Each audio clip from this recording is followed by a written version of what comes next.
right, here we go. Overdrive, off and running. TSN 1050 on the TSN app, your home smart speaker up on TSN 4. Brian Hayes, Dave Feschuk of the Toronto Star on a beautiful Friday afternoon here in Toronto. Perfect day. Perfect day. Perfect day. Got to enjoy him while we got him. Absolutely. Mid-August, right? We just saw Al's brother. That means, football's in the air. The CFL's obviously cooking. We're waiting to see what happens with Chad Kelly. I thought we'd have an answer on that by now. Well, the longer you wait, doesn't that give you a little bit of a nervous tension in the air? A little bit. I think he met with Randy Ambrosie this morning, and it's not like they sent out the press release as soon as he walked out of the office. Which would suggest it wasn't rubber stamped. Is that what you're saying? Well, I'm just saying. I don't know. You would think if the whole purpose was to sit down and talk this out, why would you have your decision made before he walks in the door? Yeah. It's reasonable to expect you're going to talk to the guy, ask him, okay, how did we get here? Where are you today compared to where you were 6 months ago? Why should we reinstate you? Get him to answer those questions. Yeah. That should be the way it works. Yet in pro sports, it's not always that obvious. Sometimes it's more about, hey, we got to get this guy playing again. And he has faced a significant penalty. He's been out of the game all season. Half hasn't a season. Played all year. That's a big penalty. Half a season down the drain. Yeah, that's a big one. But no, all I would say is, knowing how pro sports works, you would think that the CFL would have a press release ready to say, Chad Kelly has fulfilled his obligations and he's eligible to play. Yeah. Right. And you would think that, who knows? I mean, we don't know. Naylor hasn't tweeted anything. He's the guy that's going to know. Yeah. And Dave will join us in about an hour and a half. So sure. Maybe we get news between now and then. They have to have some sort of announcement today, I would think. Well, you'd think, the 5 p.m. is approaching here. Yeah. The office is closing. Is this a news dump? Right. I don't know. Why would you want it to be a news dump? I don't feel like it has to be. To me, it's not like they're trying to hide anything. I think they've been very upfront with how they've handled this. And it is a significant penalty. It's not like it's not a slap on the wrist. Mm-hmm. Half a season. And, they handled the fact that the Argos, I think, botched the early days of the suspension when he's out there practicing, and he shouldn't have been. Everybody understood that. They've kept him completely out of sight since then, which I think was smart, to the point where you're almost like, well, shouldn't he be practicing if he's going to be playing, anytime soon? And I think, look, now it's up to the commissioner and those who advise the commissioner to make a decision about how they handle Chad Kelly. Yeah. And I assume he'll be reinstated. But maybe something was said or something happens in that room that makes Randy Ambrosie think twice, or go a different direction. I guess we'll find out. We're not going to speculate because we don't know. There's no point in speculating. There's no point, and it's not necessary to speculate. We're going to find out an answer, I'm sure, by the end of the show. I would think by the end of the show we're probably going to have an answer. Now, the Argos are on a bye, so it doesn't have to be today. No. Could announce something over the weekend.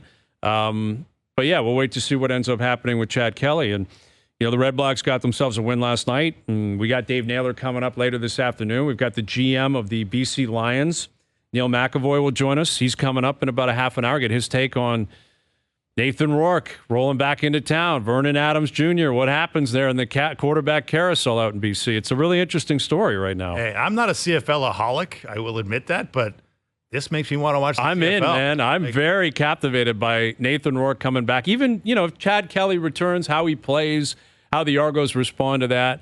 We talked about it yesterday. These are compelling storylines that are dramatic in nature.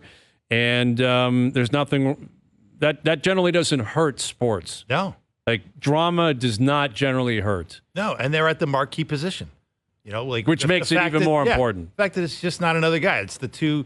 Theoretically, it should be the two best quarterbacks in the league, right? The reigning MOP and a guy who, in Nathan Rourke, who many would assume, if he can return to the form that was so impressive a couple of years back, he will be the best player in the league, and usurp Chad Kelly. So whether, Chad Kelly's playing again or not. So that, to me, is a nice recipe for an incredible back half of the CFL season. Absolutely. So you got the CFL going. You got the NFL less than a couple weeks away, I guess, right? Yeah. A couple weeks away.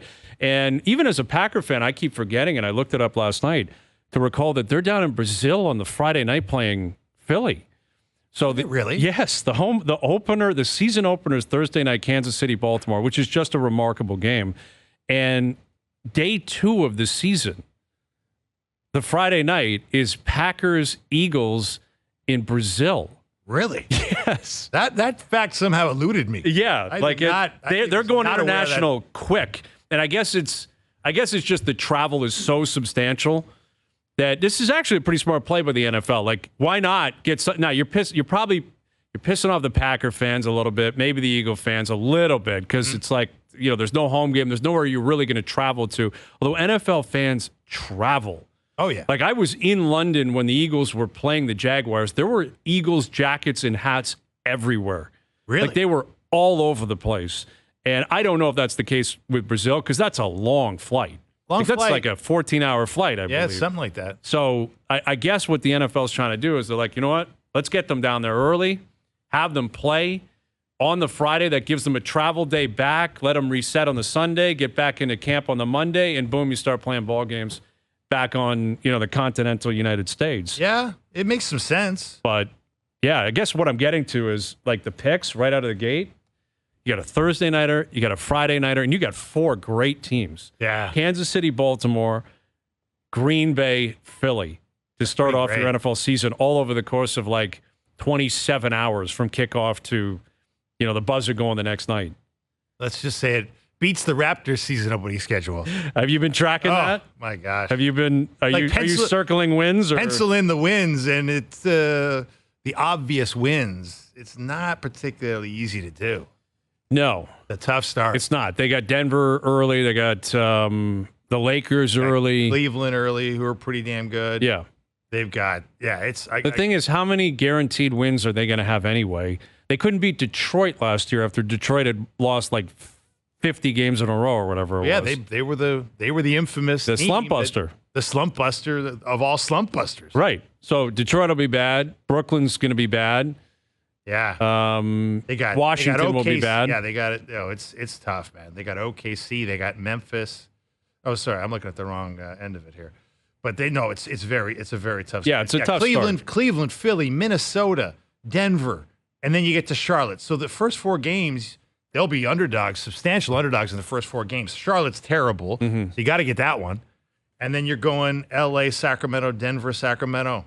Yeah, there's a chance they're like 1-7 to start the year. Could be 2-8. A lot of people are saying. Which, if that happens, there's nothing you're gonna change about your program over the first 10 games. No. You're not gonna throw up the white flag and say, "Fine, we're tanking. Pirtle's up for grabs. Give us a call." But it may actually be in the best interest of that organization to just get so far behind the 8 ball right off the bat where you don't have to put up some facade that you're actually trying to compete. Mm-hmm. Because we could be wrong. Maybe they're healthy. There's cohesion there, and you've got a full year of R.J. Barrett, and Quickly's got a great camp, and he meshes well with Scotty, and Pirtle's healthy, and Darko's got things cooking in his second camp. And that's the problem. That's the optimistic view would be, hey, maybe everything kind of comes together a little bit for them, and they shoot better, and they defend better, and et cetera. But I don't see this being a promising season. I can't picture them being a playoff team. If it is, it's 9th or 10th, and you're fighting to get in and probably out in the wild card anyway. I think it's in their best interest in what sounds like a very deep draft where they lost the 7th overall pick last year because of the Pirtle deal, to kind of just acknowledge your reality. And it's a horrible attitude, but be 2-8 and just don't look back. Or don't look forward. Well, be 2-8 and don't look forward, and just accept we're probably winning like 23 games this year. You're going to hopefully win a lottery and reset everything. Problem with that is, how long can you do that, and how many? You just came through a 25-win season, okay? But they were trying to pretend as if they were going to be better, last year, because Siakam was still on the team and Anunoby was on the team. I know that, but you came through a 25-win season. Now you're going to go through something. Who knows? I mean, what's your Vegas win losses? 35 or something like that. I'd pick the under right now. I'd hammer the under on that. But and you got Scotty Barnes there. Scotty Barnes is you are billing Scotty Barnes as a bedrock foundational player, right? You've rewarded him with bedrock financial money, right? What does that do to Scotty Barnes? Is my question. If he is the focal point of perennially sinking ship. Mm-hmm. That's not a great role. But Not a great way to come up in this league. What can they do to change that between now and the first 10 games anyway? I agree with you, but I'm just saying, like, that's the point here. Like, I don't know where they're going. This is not really a rebuild. They don't have a bunch of young assets. They don't have like the Thunder Sam when Presti, they went through it. Sam Presti murderer's row of I've got all the inventory on draft picks for the next 10 years. You know, they don't have that. So that's the question here. Like, what are they really doing here? Like the best they can hope for, to your point, is we're respectable. We're like 500. We can play a play-in game again. Mm-hmm. That would be great. That's the ceiling. And I think it's unattainable personally. And but that's it's ceiling. also a curse, right? Like, we know what happens when you're that kind of team. Yeah. You know, you don't get the great picks. You watch a great draft class like the one that is going to be available next June. You watch it go to other teams, and you pick another guy, and you hope he's good later in the draft, and he may not be. They've certainly had success doing it occasionally, but not so much lately. Yeah, it makes you wonder. Like, this ain't a rebuild, and yet it's not a respectable team in a lot of ways. Yeah, and I think where they made that clear was with the Anunoby trade. Right. Because they brought in two guys that now they're committed to. Like Emmanuel Quickly, they're committed to him. And R.J. Barrett, they're committed to him. Maybe not forever. Maybe it's only for a year. I don't know how long they're going to be committed to those guys. But the point of that deal was they weren't looking for the 3 unprotected first-round picks and cap relief that they could, find a way to spend in other areas. It was a player-for-player trade. And, the Siakam deal, then they tried to reverse it and acquire picks, but the picks weren't any good. Yeah. And they had no leverage. And Indiana had all the leverage effectively and basically fleeced them. Like, that's kind of what it looks like. It's a whole return. It's a horrible trade. So really, the second they made the Anunoby deal, that was Masai Ujiri, I think, saying, understandably, we are terrified of being Detroit. Mm-hmm. Like, terrified of being Detroit. Because Detroit has been pathetic for like a decade. Yes. And they're the worst team in the league basically every year. They somehow get worse year after year after year. And there's no window for them to step out and move up the chain. Like, they're not even talking NBA championship there. They're not even talking a play-in. No. They're talking don't be dead last. That's so like, that's literally Detroit right now. Try to be 29th. That would be great. So I understand the fear. I'd be fearful of that too. I'd be terrified if I was an owner of a team. If like that idea was out there, like, wait a minute, we could bottom out to the point where we're horrendous for 5 or 6 or 7 years. But as we know, if you're only going through half measures, you're just going to get half the results, man. Yeah. Like, is it better than no results? Sure. But it's not full results, and you're never going to get full results. You're not catching, listen, the Jays are going through a similar situation right now. Like, when we look at what they're dealing with within their own division, forget the scope even expanding beyond that. Mm-hmm. As we talked about earlier this week, and I think everyone in baseball is aware of it, this Baltimore team is so loaded right now, and they have 3 of the top 10 prospects in baseball still coming, and other guys who are scattered throughout the rest of the top 100. I know. Like, they are so loaded. They have, 6, 7 prospects that are more valuable than any Blue Jay prospect. Scary. Like, it's terrifying. And they're better now at the major league level. Yeah. Like, this is not about AA or AAA or a farm system. They are better in every single capacity. The Yankees never have losing seasons. No. Ever. Like, they just had a 500 season, I think. Was it last year or the year before? Or they were trending towards it, and it was like catastrophic. How dare I think they've gone like 30 seasons plus without having a losing season. Yeah. Which is great. We're talking 80 wins.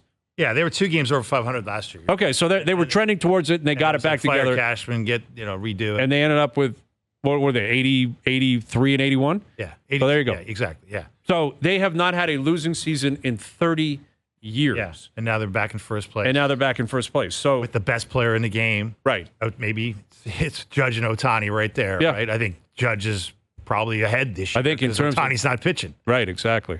Which is a scary thought. It really is. So, where are you? Where are you going? What are you doing? I understand the terror of the one way. I get it. But are you willing to be bold and sell a plan that would... Now, again, the issue is Mark Shapiro's been here a decade. Masai's been here for a decade. tough to go back and say, you know what, I'm going to, give me another 10 years to rebuild this thing. It's difficult to do that. Masai obviously has a much better case to make because he's won and he's actually done it before. Mm-hmm. Like, obviously, Masai is in a different category than every other executive in the city. Yeah, he's got a couple more. Well, but he's coming up like a couple more years left on that deal that he signed, the mega deal that every executive in sports went, holy crap, he got what? Yeah.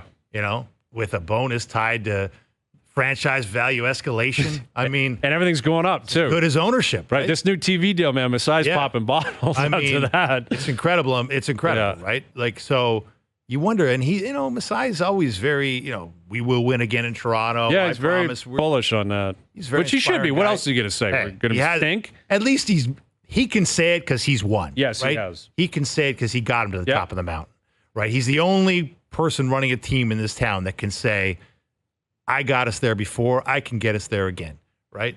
Nobody else can say that. Mm-hmm. But you do wonder, like, what's his stomach for what you just laid out for saying we got to be a little bolder here, got to find a way to get to the bottom here, got to get our lottery odds up.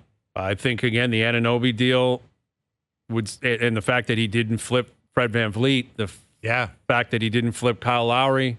Fact that he went out there and acquired Jakob Poeltl, we have the answers. Like, actions speak louder than words. He's not going to do it. But that was tied to, if you really dig into what happened there, a lot of that was he just believed in those guys. Like, he wanted to see if Pascal could become a better three-point shooter. Mm-hmm. And they put him in that gym with all those tech gizmos that tell you you're not that good a shooter, but you could get better. We have data here telling us you can get better. Yeah. It's our data, and no one else can see it. You're going up by a 0.0010%. You're moving, man. How old are you again? Okay. So they tried to get him to be a better three-point shooter because that changes everything, right? If Pascal Siakam's a knockdown threat from three-point range on a regular basis, the whole landscape shifts, right? Like the floor is his, right? And the Raptors benefit from that, but it didn't happen, okay? But he was tied to those guys because he'd won with them. He nurtured them. I understand that. But now, like, the ties aren't really there, right? Like, well, and those weren't even like terrible bets. No. Like, no one's suggesting that they weren't still a competitive, good team. Even Nick Nurse still being here, which seems like an eternity ago that Nick was here. Yeah. And it's been one season. I know. Like, that's how much time flies when you lose. Like, when you lose and it's a long, like, grinded out season, it's like, that guy was here? Like, we should actually play that game. Was this guy on the Blue Jays last year, or was he here a decade ago? That's a good point. And you'd probably be like, man, I can't really remember. Was it last year? Because a losing season, it just sucks the energy out of you. You're right. Like, it really, and what it makes you do is look forward and just hope that on the horizon something's better. And generally, when you're starting anew, again, those characters that played such a big role in the sports landscape, they're no longer here anymore. Mm-hmm. And Nick was one of them. Nurse was one of them. VanVleet was one of them. Siakam was one of them. OG on a different level, but still, to an extent. And, yeah, you're right. Now these are guys that he drafted Scotty Barnes, so he's got a stake in that.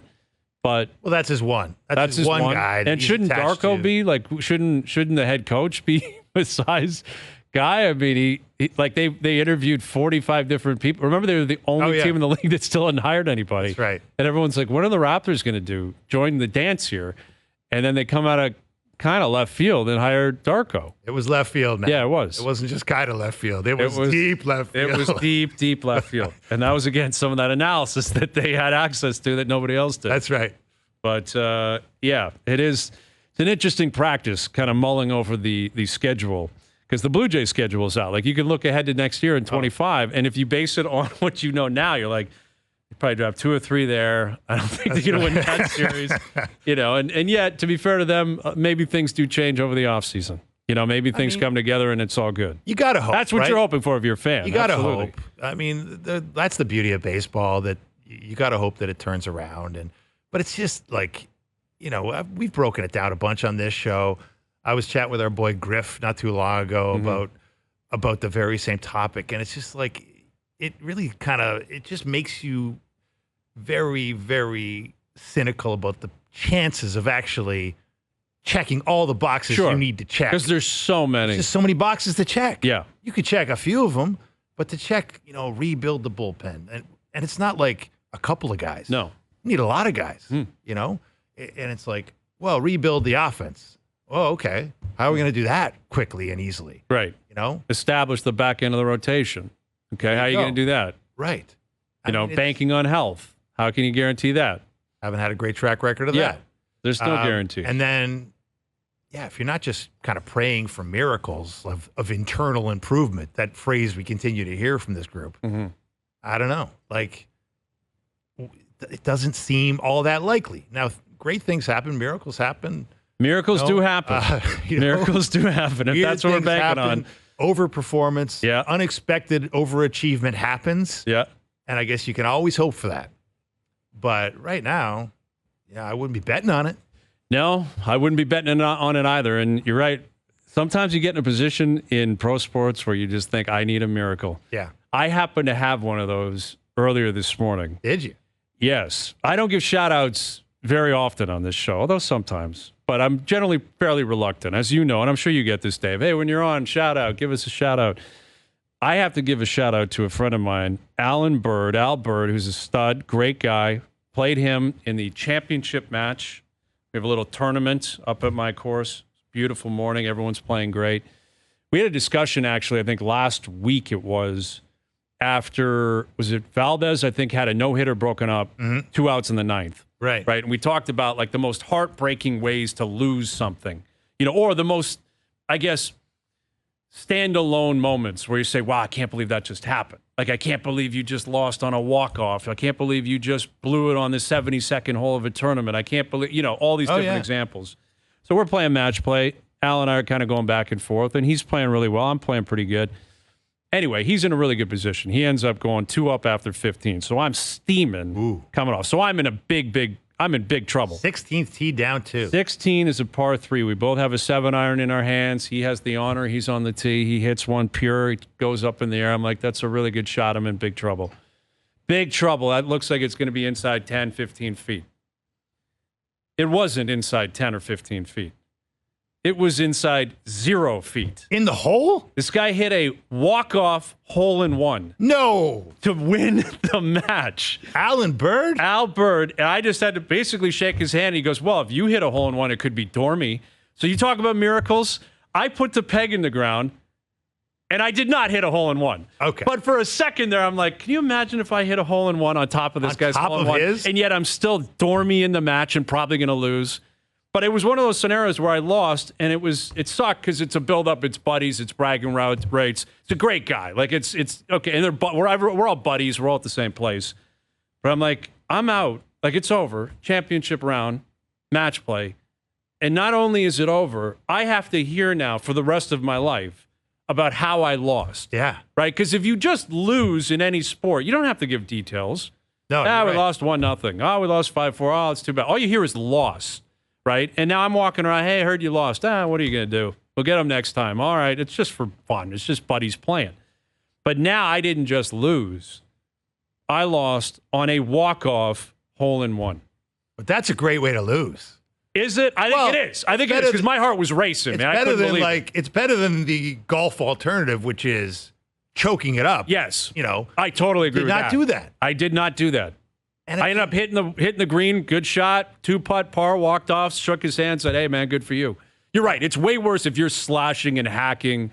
You lose 10 and 8 because you're a disaster. If you're or you puke it away. You're up big and you puke. You're standing there with a huge lead and you just, double here, triple here. You're right. Can't find the fairway I think I can. You're telling me I can puff my chest out and still have some sort of self-respect walking around that club. Well, you're not like to an extent. You're not like our pal Carlo Koliakovo, the Sea Flight Club champion. Sea Flight champ. That's right. Sea Flight.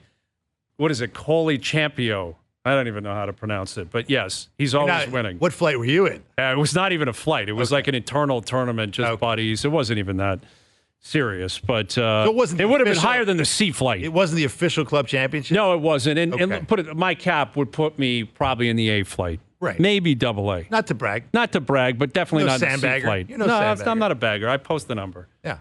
But this guy, I've never seen anything like it in my life. I've watched so much golf live, like PGA Tour tournaments, Masters.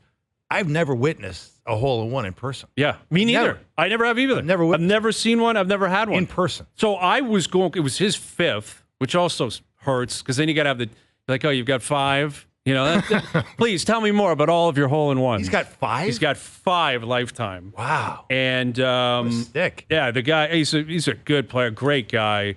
But I was like so jacked for him. Like it was an out-of-body experience because I've never seen anything like it. And I'm a complete rookie in those scenarios. I'm like, how am I supposed to handle this? Did it go straight in or did it roll in? No, it was just a dart. It bounced, probably rolled for 2-3 seconds and just clinked. And you could see it. Oh, yeah. You could see it. He knew it. He's like, that just went in.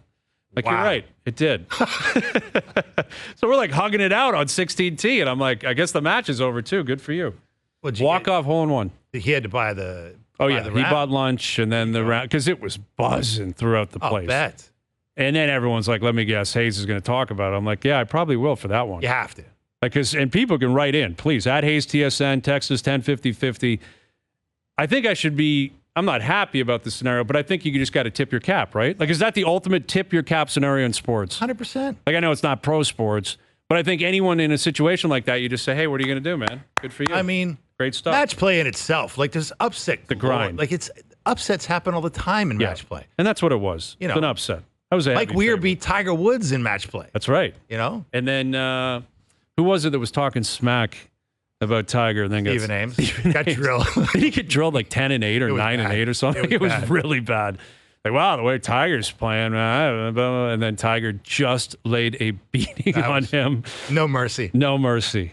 That would be worse than a walk-off hole-in-one. I mean, I think that is ultimately, like, that might be the best way to lose you could ever concoct. I think you're right, You didn't do anything wrong. You're right. Like, and this guy, well, Mr. 5 career hole-in-ones, I guess it's like no big deal for him. No kidding. But for the average mortal golfer who's never had a hole-in-one, like, you can't even dream of something like that. I couldn't believe it, man. Like, you don't walk-off hole-in-one. It's one of those things that's so improbable, you don't even hope for it because it's just probably not going to happen. So never in a million years. You know, except for again for a split second, I'm like, maybe I'm going to hit one now. Well, you had to. I love that you just I got to give it a try. Put the peg in the ground and strike. You know, and I actually hit a pretty good shot. 2-putt par. See you later. Would have been epic. Yeah, it would have been. Still probably would have lost. That would have sucked. Yeah. You match a hole-in-one with a hole-in-one to stay alive, and then he gets you at 17. That's not getting mentioned on the show. All right, Neil McEvoy will join us, the GM of the BC Lions, on Nathan Rourke coming home. Will he play this weekend? What happens with Vernon Adams? There's a lot to get in there into with Neil. We got Dave Naylor coming up. Bob Weeks will join us, right, on the FedEx Cup continuing and a number of things going on there, tracking the Jays and the Cubs and getting closer to the NFL season, and we're also waiting to see if the Oilers are going to match those offer sheets. It's offer sheet season. Is it going to happen? That more still to come. Overdrive continues, TSN 1050 and on TSN 4. Overdrive continues, brought to you by FanDuel, bringing you everything from the opening line to the final score. We'll get into the BC Lions situation here in just a moment with Nathan Rourke returning. What happens there? The quarterback carousel. They're paying him a lot of money. They're committed to him for a few years. You know he's going to play. Yeah. Not going back there to sit. But Vernon Adams having a really good year. Oh, he's been hurt, though. So yeah. But still. Who knows? I mean, and you got a scenario here where they're hosting the Grey Cup.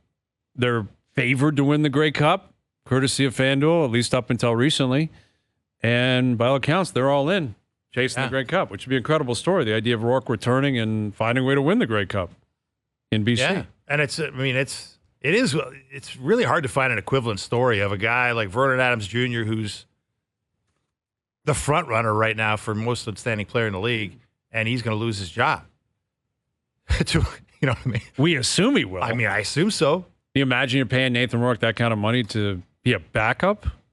I don't know how this is going to work, man. Maybe we need to ask somebody that. I think we should. How about the co-GM and director of football operations for the BC Lions? Here's Neil McEvoy. How you doing, Neil?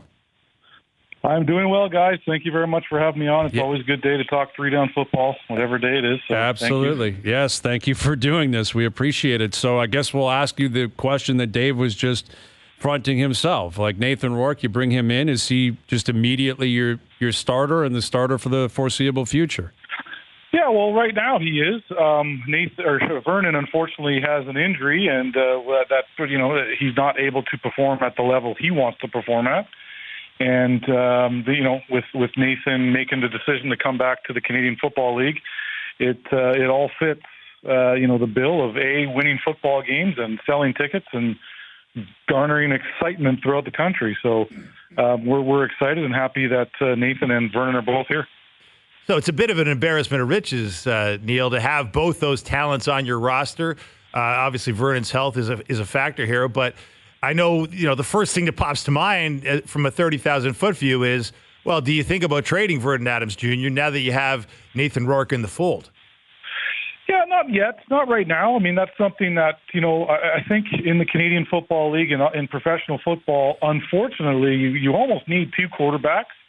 We had Vernon at the start of the year and Jake Dolagala, and with, as you say, the riches of getting Nathan, unfortunately, we have to let some of those guys go. And you know what? We're going to live with the two quarterback system we have now and see how it works. But, like I said, Vernon, unfortunately, is hurt. So Nathan right now will take the reins and, see what he can do. And if he shows like he does in practice this week, we should miss a beat and start winning football games again.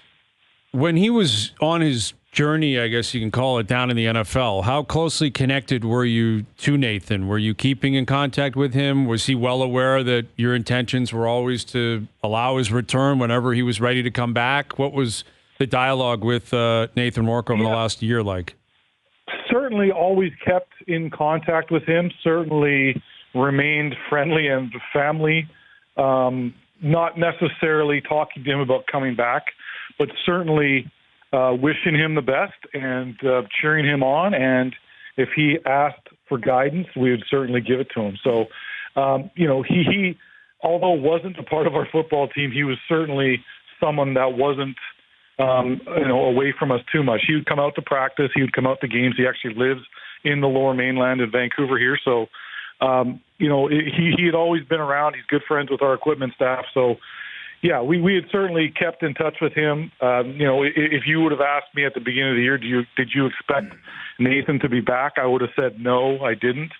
I felt that if the NFL gave him the opportunity he deserved, he probably wouldn't be back. But you know what? They didn't, and that's good for us of the BC Lions and good for us in the Canadian Football League to get a talented player and a star like Nathan Rourke back in Canada. Mm-hmm. Well, it is a fascinating sort of study in the difficulty of breaking through at the NFL level, Neil. We had our great TSN colleague, Farhan Lalji, on this week, and he was talking about how, in his mind, Nathan is a top 20 quarterback on the planet, either league, NFL, CFL, and yet he didn't get a lot of opportunities. Given your existence in the football ecosystem, what do you make of the NFL and how they sort of pass through a guy like Nathan Rourke so quickly? Yeah, I've always said this, and we're, the Canadian Football League is no stranger to this either. We always let go of good players, whether it's not a fit, whether the individual had a bad day, which we all do, whether he dropped the ball or ran a fraction of a second too slow. You know what? There's always moves to be made, and the NFL historically, there's just so many players, so much money. Sometimes these coaches just don't feel comfortable putting their livelihood in the hands of someone who doesn't have the experience or the pedigree of maybe a first-round draft pick. So I do know that the NFL is a tough racket to get into. Professional football in Canada is no different. Just obviously with the amount of Canadians we have and the amount of Americans we have, it's almost tougher for Americans to come up here because the fact that we do have a ratio. But yeah, I mean, like I said, Nathan's a good football player. Nathan's a good human. He's great, and I don't know what the NFL is doing. I'm just happy that he's back in Canada. Absolutely, with Neil McEvoy, the BC Lions co-GM and director of football operations. I'm glad you brought up ticket sales in your initial analysis of what Rourke represents, and how he plays. And obviously, you're involved in putting the team together and winning, but it's a business.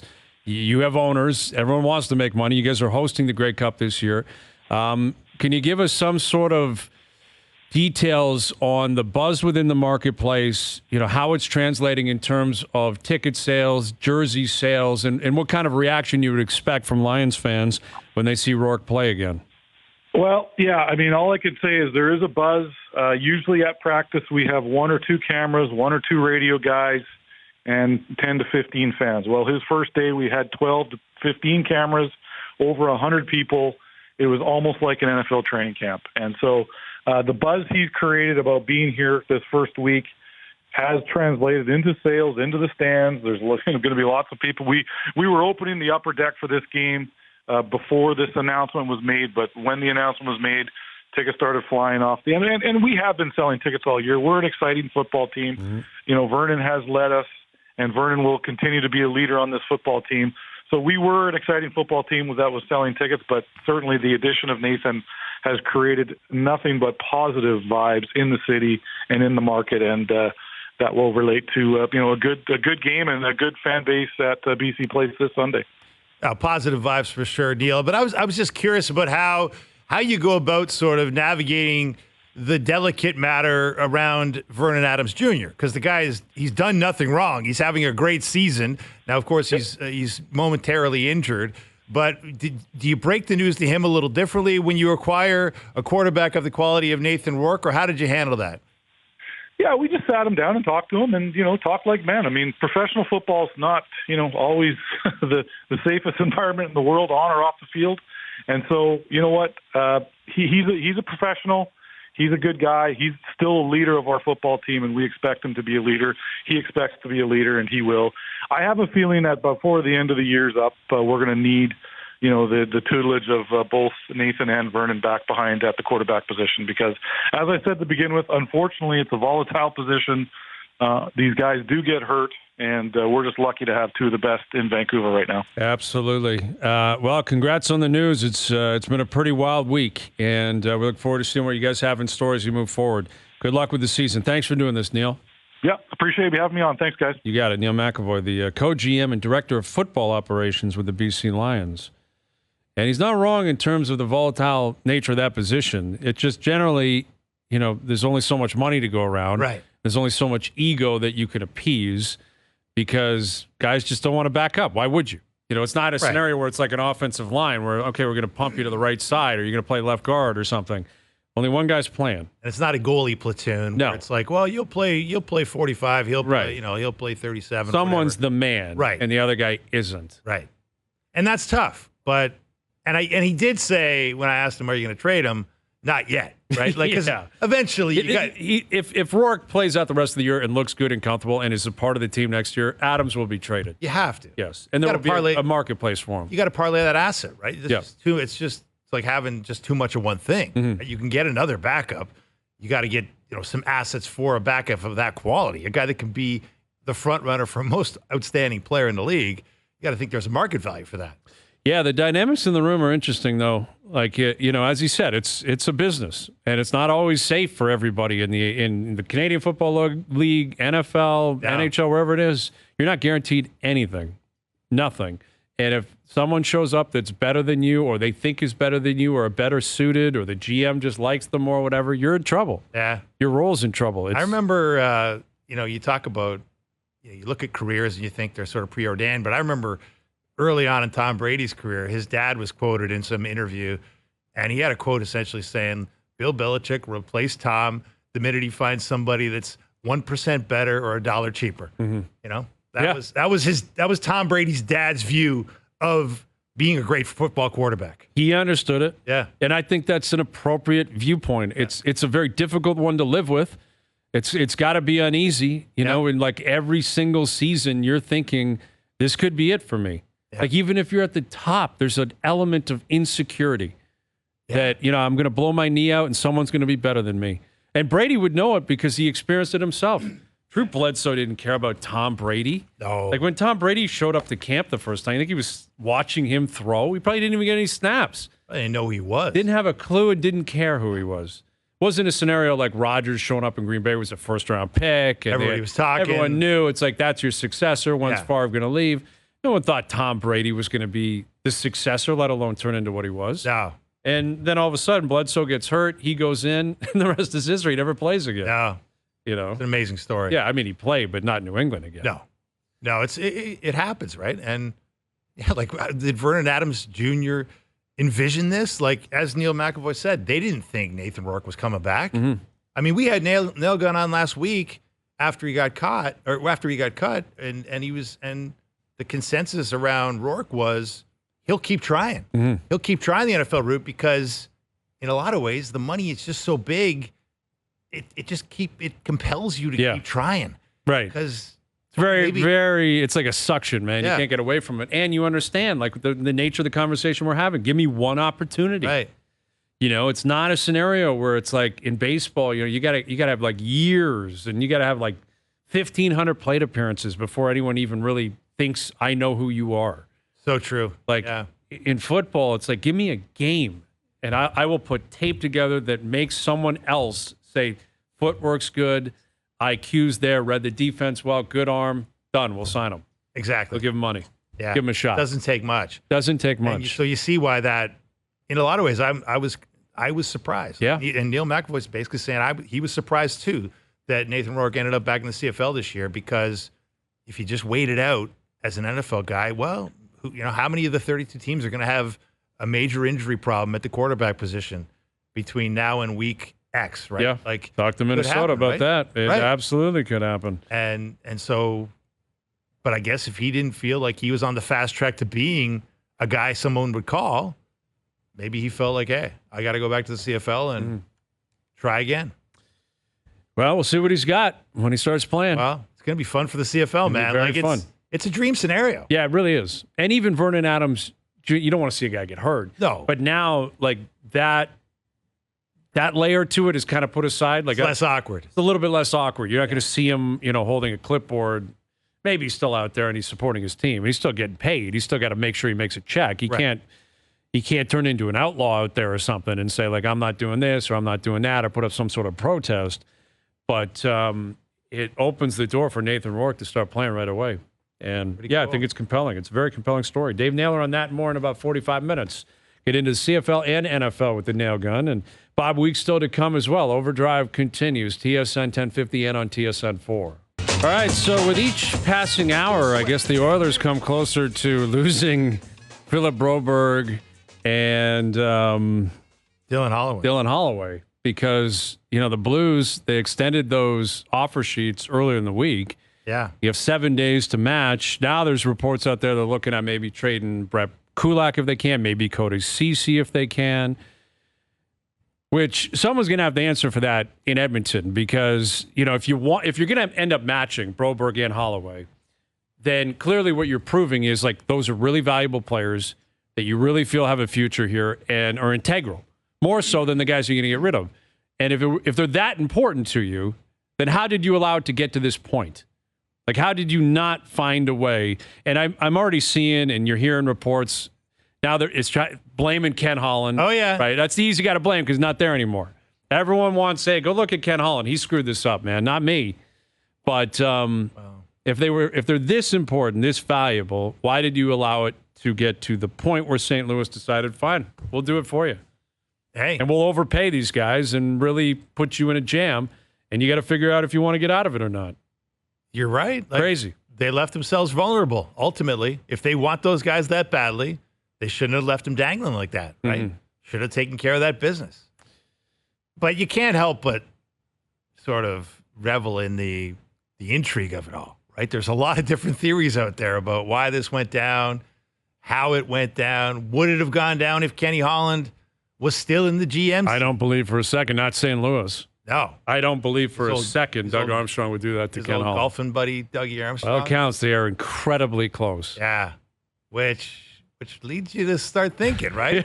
Which, again, when I hear that, if I'm the Blues owner, don't you call Doug Armstrong and sit him down and say, you'd still do that, right? Because you work for me. Right. Not Ken Holland. Right. Right? Like, you know what I mean? Oh, yeah, and boss. Armstrong in the time would say, of course I would. It's a great strategy, Of course boss. I would. Trust me, boss. Yet there's a huge belief, and I happen to be one that believes it, that he wouldn't do that to Ken Holland. No. Yet, which I guess the answer then would have been the Blues owner never would have known any better because Doug Armstrong never would have presented it to the owner. Right, because no one was pushing him to do it. Right, exactly. Comes out of left field. Yeah, nobody's expecting probably it. going to his owner saying, I have a really shrewd idea here. Right. 2 players, they're in a bind in Edmonton. These are good players. They're young players. Yeah, it's a little bit of a steeper price than maybe you'd think, but I'm telling you, our numbers, our data suggest these 2 are ready to pop, and they're going to pop as a St. Louis Blue. And I think the owner would sit there and say, that sounds great. Go do that. Right. But then once the word gets out that it wouldn't happen necessarily if Ken Holland was there, it would lead. And again, this is probably unfair to Doug Armstrong because he hasn't said anything public. This is all speculation that he wouldn't do it. Right. But I would think But let's just say it's not coming. not out of our- inconceivable. It's not coming out of the ether. Like I was hearing that theory from connected agents who've Yes. worked in the hockey business a lot longer than I have. There's a belief in the hockey world it would not have happened if Ken Holland was still the GM. Right. So again, if you're the owner of the Blues, do you not hear that yourself and say, why would you not do it? Like, because he's your buddy. As your pals. You know, wouldn't you still do it? Because you care about the Blues first, right? Right. And me as the owner who pays for everything, right? That's the beauty. That's kind of the beauty of this situation for Doug Armstrong, right? Yeah. Like it's not as though there was a clamoring for him to do this, right? So it really came out of nowhere, man. More so than the captaincy stuff. And they were both surprises earlier in the week. But the offer sheet stuff I did not see coming. All right, hour 2 coming up. Overdrive continues. TSN 1050 and on TSN 4.